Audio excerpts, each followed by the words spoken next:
My name is Frank Branker. I used to own Downtown Records back in the day. I am currently retired, but my background now is in IT, and I'm responsible for a real estate website that supports my wife's real estate business. So that's what I'm currently doing. Awesome. So I'll take it kind of chronologically. We'll start in the early days. What were your early days like? Did you grow up in Ottawa or did you come to Ottawa? I am originally from Trinidad, and we immigrated here in 1971. My mom first came up looking for a better life, and she worked as as domestic, like most poor immigrants do. And when she got sponsored and she had enough money, she brought her children up. There's myself. I've got a brother in Ajax, Ontario, Noel, and I've got another brother in upstate New York, an older brother, Andrew. I'm the youngest of them. Yeah. So we got here in '71. I went to Laurentian High School, which is now the Walmart on Baseline Road, Baseline and Clyde. But I was always intrigued with music. When we were young, Mom and Dad always had music around the house. I remember my dad had this huge coffin in the living room. That was his pride and joy, and he loved his Christian music. He played a lot of George Beverly Shea and stuff. Now, my mom was much younger, and she enjoyed some of the popular music of that time, but there was always music in the house. So when we immigrated to Canada as boys, I was always intrigued with the music. I remember when I was young, I think I was about 17 or 18. I used to tune in to a Montreal station. There's no cable back then. So the weather had to be good, and I went to the radio, and I was listening to a dance music program by Robert Ouimet was the DJ.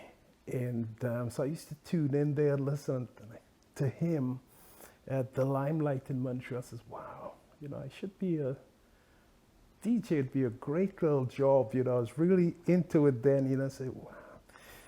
And so I started to collect music back then. And I guess I first started as a mobile DJ with my little box and my equipment and stuff like that. And back then, I was working for what is now Westboro Carpet and Drapes.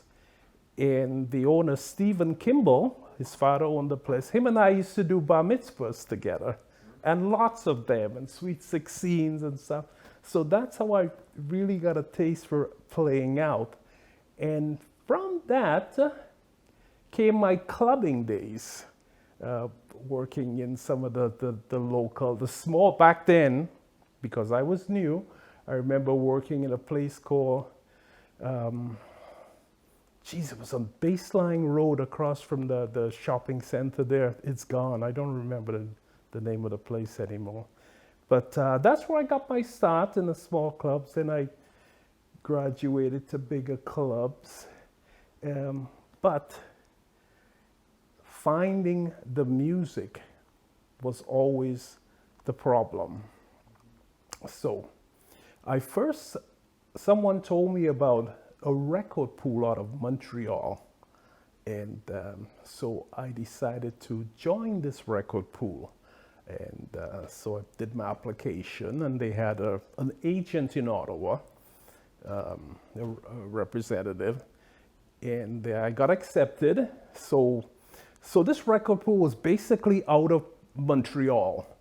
The record companies had offices in Montreal, and they would service the main record that they were called Montreal DJ Association, whatever. And then they'll send the allotment for the Ottawa guy here to take care of the 5 or 6 DJs that was part of this Montreal record pool. I'm getting somewhere with this. So being part of that record pool, we were getting all our music straight from the recording, straight from the record companies, and but we weren't getting much, much R&B and hip hop and that type of thing. We got a lot of what I would consider commercial. We got a lot of what I would consider today commercial dance music back then. But back then, rock reigned supreme. You know, if you any radio dial you went to, it was basically rock music, that type of thing. And so to get any form of dance music back then was a novelty. You know, it's like, oh wow. But we wanted I wanted to get more music than what they were supplying me with. Anyhow, as luck would have it, the person that was running that record pool out of Montreal here, that was based in Ottawa, his wife got a job, a government job somewhere in other part of Canada, and he had to move away. So I applied to start my own record pool here in Ottawa. I wrote my business case to the record companies out of Montreal, and they agreed to service us as our own identity. So hence started the Ottawa record pool. So we started here in Ottawa. We're getting service from all the major labels, and I ran it together with a friend of mine by the name of Ranjan Kelly. And but again, you know, we were always starved for R&B and hip hop and that type of thing. And but I did have a captive audience of DJs, anywhere from 30 to 35, and I'd service them out of my basement. I lived in the East End, and all these DJs would come to my basement to collect their music and stuff like that. And the problem was, oh, Frank, we're not getting enough hip hop, you know? You know, it's good to have this other stuff, but so hence my New York trips. I had the captive audience. So I decided, well, maybe I need to travel to get some music. I had a friend that owns another store in Montreal by the name of Michael Mark, and he had Romark Records out of Montreal.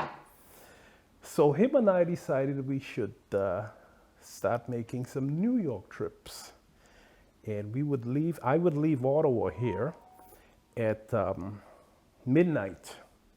This was grueling. When I look back to those days, it's like, wow. But you know what? I enjoyed my work. I enjoyed it. So I drive to Montreal.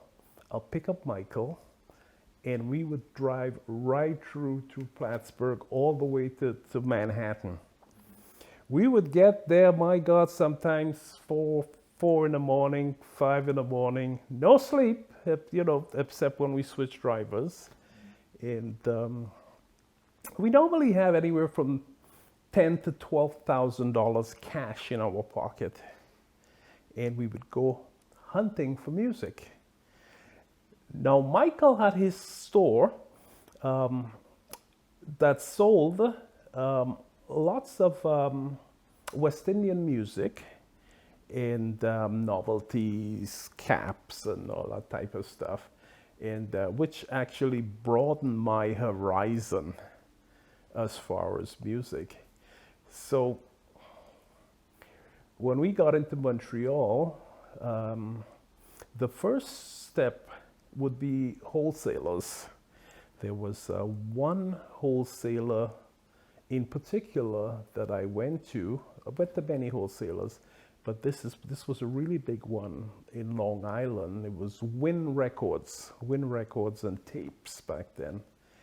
and we would go in there early in the morning, and they will give you all the new releases that was in for the last 2 or 3 weeks, and a place to sit down and a turntable, and you'd listen to all this music, and then you would buy what you want.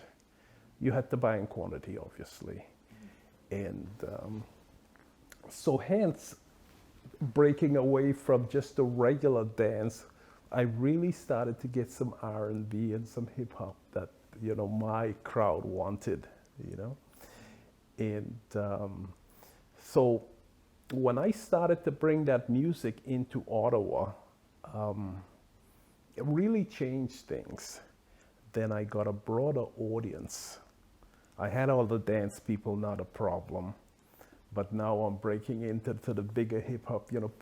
People are telling people about what I'm doing out of my basement and stuff. But it got to the point, it got a little annoying for the family, Things get old pretty fast. And I made a decision to quit my job, my full-time job with Westboro Carpet and Drapes, and to open a little record store. So I opened a little store at the corner of King Edward and St. Patrick, across from the Mission. It's a Mission. And that's where we first started, just a little store there. And which was good because there was just too much people coming to my basement. Yeah. And and at that point, again, we started to grow.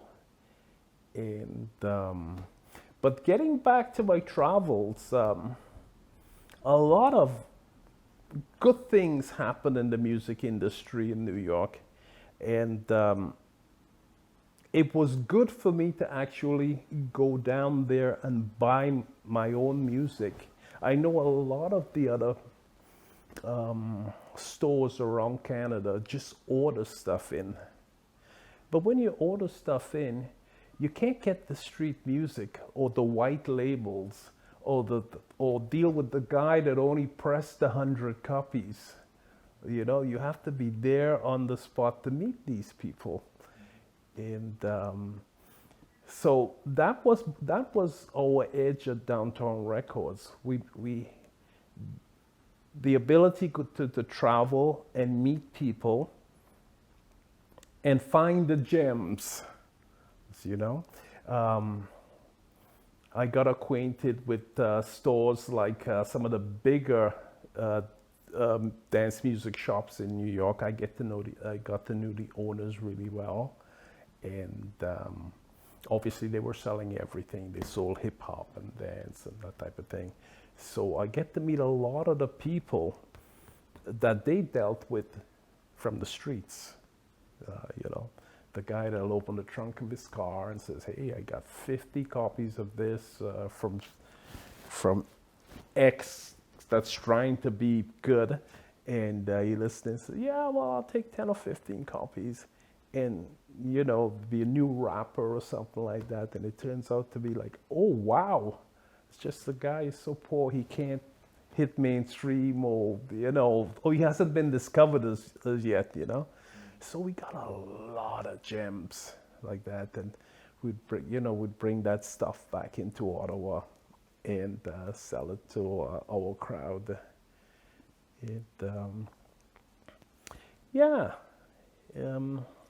But that running the streets of New York, finding music, it was interesting. I met a lot of people, and it was quite an experience. I'd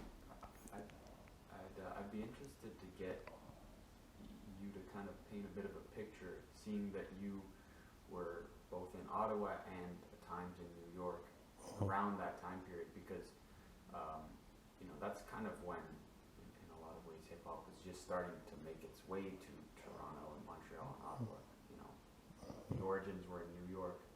When, as an Ottawa resident, did you start to hear about it, and who were some of those first, big names people that everyone was all excited about. Yeah, this was back in the day, back in the, how can I say, Rapper's Delight days. you know. Um, yeah, I mean, we were buying, I can't remember the name of the some of the artists back then, but as, the years go by, there was the raw bass and all that, a lot of artists like then. Um, the music was, it was obviously in the US and in the urban capitals, it was all over the place, whereas it was zero here, and the only how it came here is if someone like me brought it in. The radio didn't play it. You'd have to actually go to a house party or a DJ session that DJ would have some of the good tracks, some of the good hip hop tracks and stuff. I remember the first Canadian rapper that went mainstream, and obviously you know him too, was Maestro Fresh West. And they actually serviced him through the record pool. That was the first, some of the first start of hip hop music that we got through the record pool. And I guess around that point, things were getting a little mainstream and popular, And so yeah, we had, for matter of fact, we had an award ceremony for him here in Ottawa, and yeah, that's unfortunately that was the only award ceremony we had, and I think mainstream radio, TV covered that. They dropped in and they took footage there too. Yeah. I talked to one DJ in an interview that I did, and he's probably, maybe he's in his 30s, I'm not sure exactly how old he is, but he's arguably the most prominent DJ in Ottawa at the moment. He's the DJ for the Blackjacks, the basketball team, he owns a bunch of the clubs in the city, so he's quite an established guy, and I mentioned Downtown Records when I was interviewing him, and he said, oh yeah, like my mom used to live like across the street, so I'd be a little kid and I'd grow up and I'd tell my mom, oh, can I go across the street? And she'd say, yeah, just get out of the house, go do something, be somewhere. So he'd go to the record store and he would meet people who eventually kind of, plugged him into different events and parties that were happening, which ultimately started that journey of him becoming this very successful DJ. At that time when you opened up the record store, and obviously you had a lot of people that were wanting to come and get stuff from you, do you remember any like events that were starting to happen, or like what within Ottawa was really getting rolling at that time? Like I talked to Len, and he talked about the block parties in Confed Park. That's right. That he, yes. I guess well, first of all, my record store was the place. It was the community for DJs. We had listening booths. I got the style from New York, so you can come in there, and every week we would give you a stack of what's new, and you put your headphones on, and we had 3 or 4 listening stations, and you can listen to all this new music. So like the person you're talking about, he can just come in and waste his day around listening to tracks. Then we had an in-house DJ that spun all day.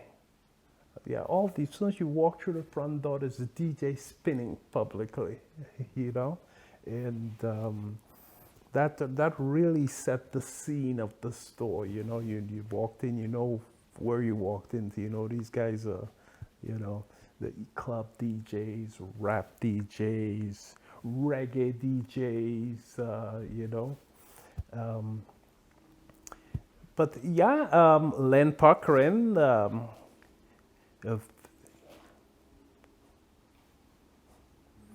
Len Parkerin, very good friend of mine, was very big in the promotion business. Okay, go lie down, go.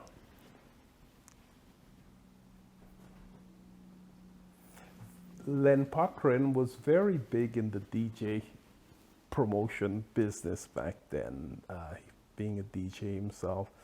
He is one of the many people that really push black music into the community. There were quite a few, not just Len. There was also, and I'm sorry, I'm not going to remember all the names, and some people are going to be mad with me because I didn't mention them. But there's also Papa Richie that was very big in the reggae scene, and everyone had a section, an hour or two on CKCU radio. That was the only place that you can hear alternative music from different genres of alternative music in Ottawa.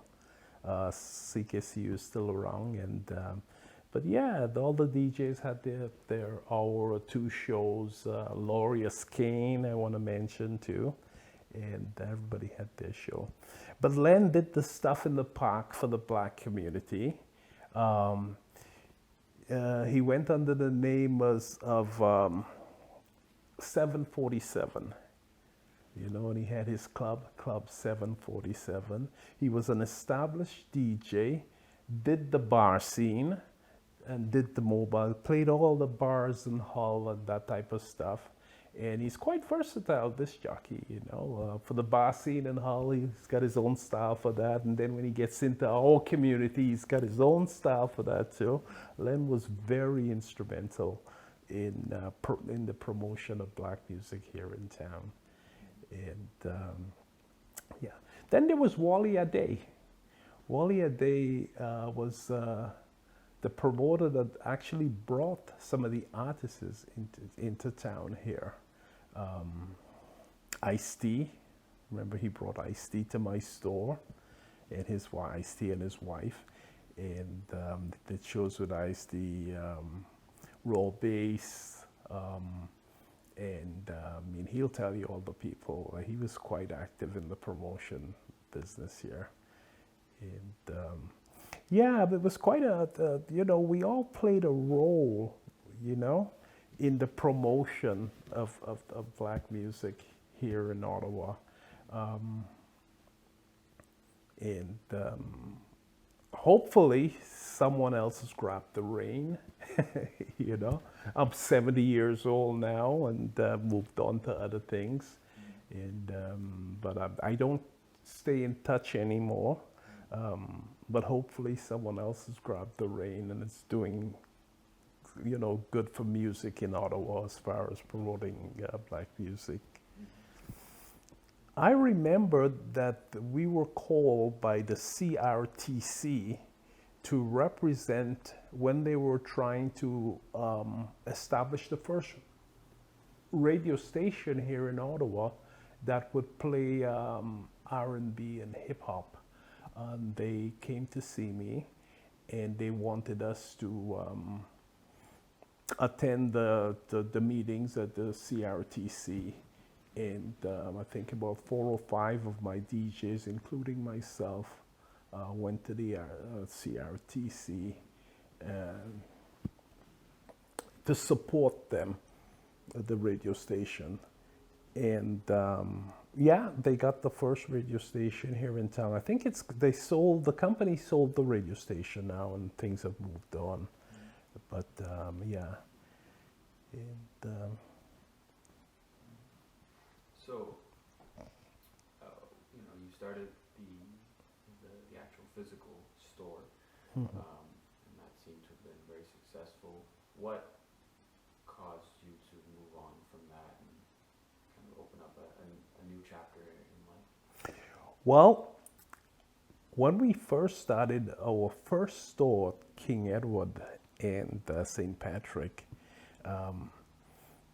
things were really growing. The clientele was growing. I remember we had a little corner of the store we used to rent back then. I think it was 8-track tapes, 8-track videotapes, and sell music. And back then, my clientele, we used to get even programmers from some of the local stations would come in to get gems, extended copies of stuff of artists that they couldn't find that I would import. We also did a lot of importing from England and Europe and stuff like that. We brought music in from all over the world. There was no limit to the genre of music that we were bringing in. It was dance music, we're bringing it in. And so we had to move. The space was too small for us. Then we moved to Dalhousie Street. So we're on Dalhousie Street, huge store on Dalhousie Street. Dalhousie, and is it Gig? I remember there's a Chinese store at the corner, and it used to be an old Kentucky Fried Chicken that's gone now. Oh yeah. Yeah. Further down toward yeah. toward the end of Dalhousie. Mm-hmm. Yeah, I know. So we had a big store there, and we expanded into what I would say is a full-line music store. We kept half the store for DJ and music and that type of thing, and the other half of the store we went full-scale CDs like any other, like Record Runner or anything. We competed with them, the other half of the store.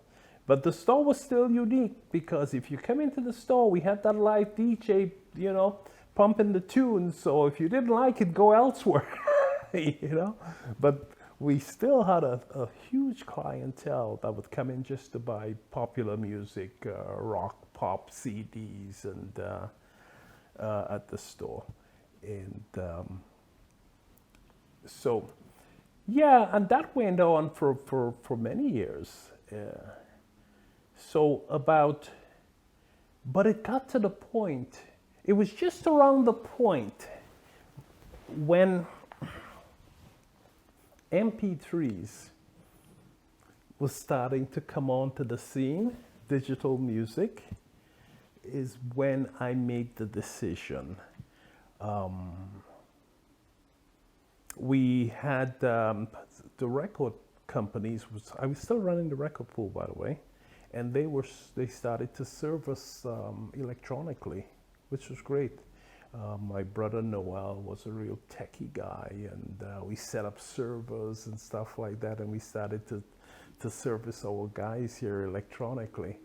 But some of the guys still wanted the vinyl, up to today, as you know. Some people still love their vinyl, and it's good. But getting back to the store, it got to the point in retail where I felt that we were exchanging $1 for 4 quarters. We weren't making the margins anymore, A lot of the guys were moving on and downloading and that type of thing. As far as the commercial end of the store with the CDs and that type of thing, it was so competitive, Back then, a sale price for a CD back then would be $13.99, and that was considered a loss leader. In other words, you're selling it for $13.99. You actually pay $13.99 for it, but you're hoping that they pick up something else in the store and that type of thing. And right around that time, my wife got an opportunity to move to Washington, D.C. And so that's when we had to make a decision what we're going to do. She got a job as a diplomat at the Embassy of Canada in Washington, and which entails moving the whole family. And at that point, I had to make a decision. Are we going to continue running the store, or are we going to move? And it was a tough decision for me because I love what I did. It was a tough decision, but for the sake of the family, we had kids and that type of thing. I decided to make that move, and we basically sold the store. First, we tried selling it as an entity, and when that was taking too long, we just had a big sale and sold out everything. And so that's where the other chapter started. But by then, I already had a background in IT, because when I was running this store, I was always intrigued by the internet. And I wanted to have my top 50 charts for the record pool and the store on the internet. And I couldn't do it, and I used to pay people to do it for me. And I'd pay them with music and stuff like that. And that was fine, but it was always something, I wish I could do this myself, write HTML or CSS or that type of thing. So I started to I went back to school part-time while I had the store, just for the fun of it, because I wanted to learn to code, And so I'd run the store during the day and took evening courses at Algonquin College, learning to code, that type of thing. So that benefited me in the long run after the store closed, By then I had a background in web development and that type of thing. So when we sold the store, and the whole family, they shipped us out to Washington, D.C., I had a background, in web and that type of thing. So it was easy for me to be employed over there. We spent, her posting was 2 years, but we ended up spending 13 years in Washington. And, but eventually they kicked us out. No more diplomatic living high on the hog. So we've been back now, I think, for maybe 10 years we've been back, 9 or 10 years we've been back. Okay. Yeah. Mm-hmm. What advice would you give to today's generation of people who are trying to make music big within Ottawa, within this government town, within this town that's in the shadow of Toronto and Montreal, whether it be an artist or a DJ, producer, or promoter? Do you have any words of advice? Well, I would say never give up, but you have to be realistic too. You have to live, you have to work, you have to have an income coming in. So, I can say this now that I'm now because I am an adult, but in my younger days, I don't know if I'd be saying this. You really have to have income coming in. So you'd really have to have a job and do a lot of this stuff on the side, but have the flexibility to, and it's hard because sometimes you may have to go to Toronto to meet people, or, in the business, and to travel and that type of thing. But you can't give up. You just can't give up. Put your stuff on YouTube, Back in the day, just for a second, I'd go back to my New York days. What guys would do back then, they'd go in, there were pressing plants in New Jersey that would press 50 copies or something, and they would take their stuff and they'd go over there with whatever money they had, and they'd press 50, 60 copies or something, and they'd sell it out of the back of their car, the guys like me that wanted the fresh stuff and that type of thing. Now you have YouTube, you have so much social media now. I think I would think it's easier, to promote yourself. Yeah, and you have to get in with the right people. I know back in the day we attended every music conference. There was a really big one in Miami, and we take a lot of the boys from Ottawa. We go to Miami. We didn't have money.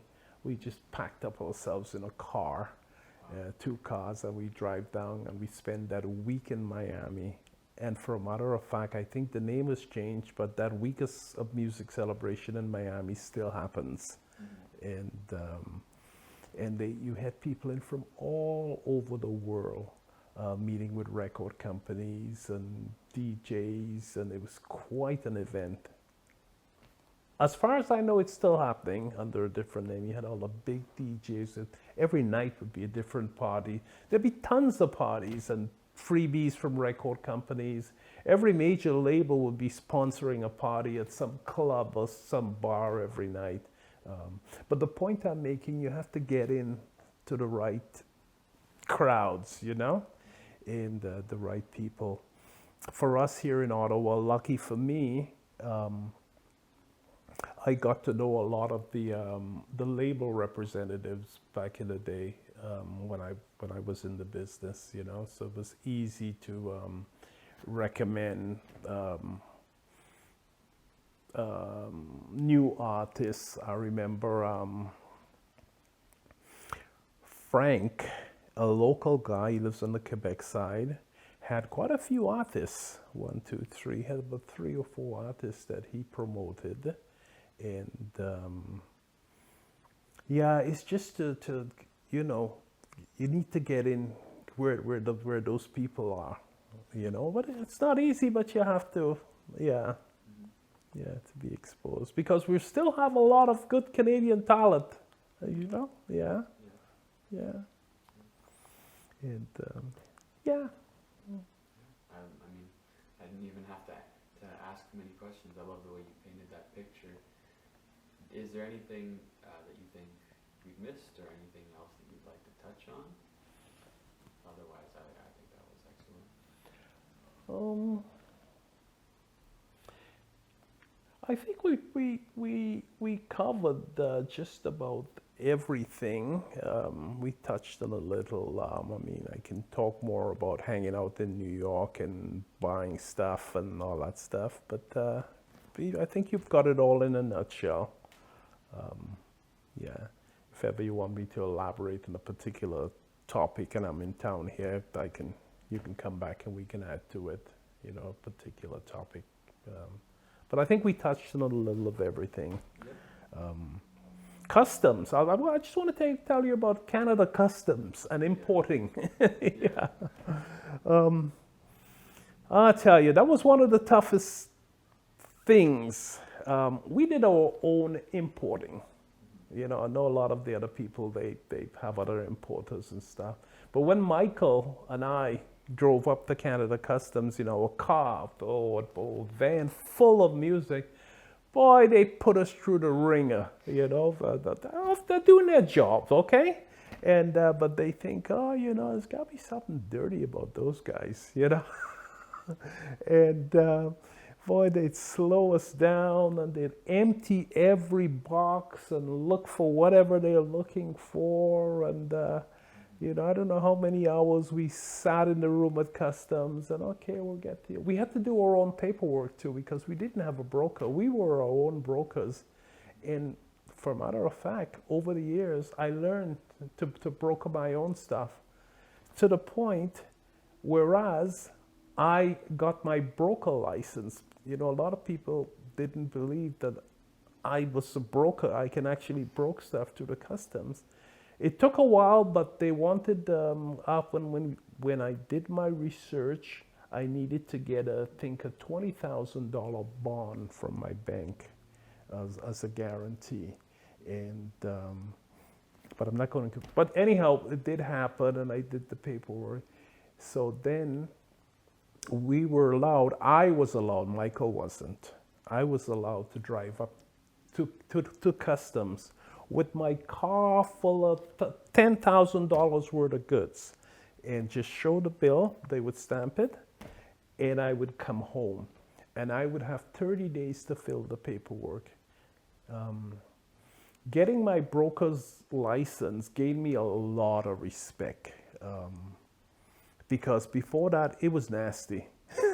Yeah, it was nasty. They would strip the vehicle, they'd pull the panel out, and they're not putting it back for you. When they're through wrecking your vehicle and searching, is okay, you can go now, you know? And all you have to say is, yes, sir, or no, sir, because at that point in time, they're the gods. Just at that point in time, if you wanted to go home.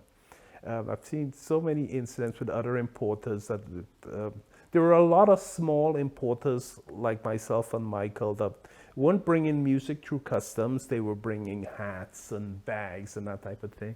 And if you slip and you said something derogatory with your mouth and they heard you, they put you to sit down somewhere and says, okay, sit here for a second. I'm just going to check some paperwork thing. You sit there till the morning, come 8 hours, 9 hours, just a punishment. You have no recourse. We're checking. They just punish. Yeah, I don't know how relevant that is for what we're doing. No, it's cool to see Yeah. stories behind the story. Yeah. But yeah, it was a great time in my life. I look back today and I say, wow, how did I make all those trips? There's lots of years driving to New York in the night in the snow.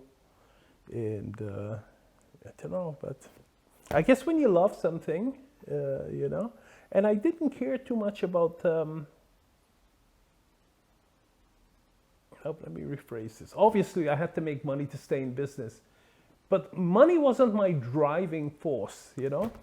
It's just about getting up every day and doing something that I actually love to do, you know? And I think that's so important. I tell my kids that, you know? Obviously, money will follow if you're good at what you do, but you have to feel like you want to get off the bed in the morning and do what you want to do. Yeah, and then people may not agree with you, but you know, otherwise it doesn't work out. I don't care how much they pay you. You know, if you don't feel like getting up in the morning and going to do it, it doesn't work out. So, yeah. Mm-hmm. Awesome. Yeah. Thank you very much. Oh, you're welcome. Yeah, it was easier than I thought. Oh yeah, no, Yeah. very natural. There's a lot of insights in there, and Mm-hmm. I think Ottawa scene is blossoming greatly. So I think it's important that people from my generation get a bit of a reference for why it is the way it is today. 'Cause Mhm. it didn't just spring out of nowhere. You know, people like you and Glenn, Right. you know, these guys that really. And if I'd done my homework properly, I could have really do some name dropping and, you know, talk about some of the boys back in the days and exactly what they did, and you know, yeah. But it's been a while. I'm 70 now, and you know, it's been like about 40 years, you know. Yeah, 40, 45. So I can't remember all the things, and but we did our part in the promotion of black music in this city, and we did it proudly, you know. And so I'm just hopefully someone else picks up the reign, and you know, and does that part. Yeah.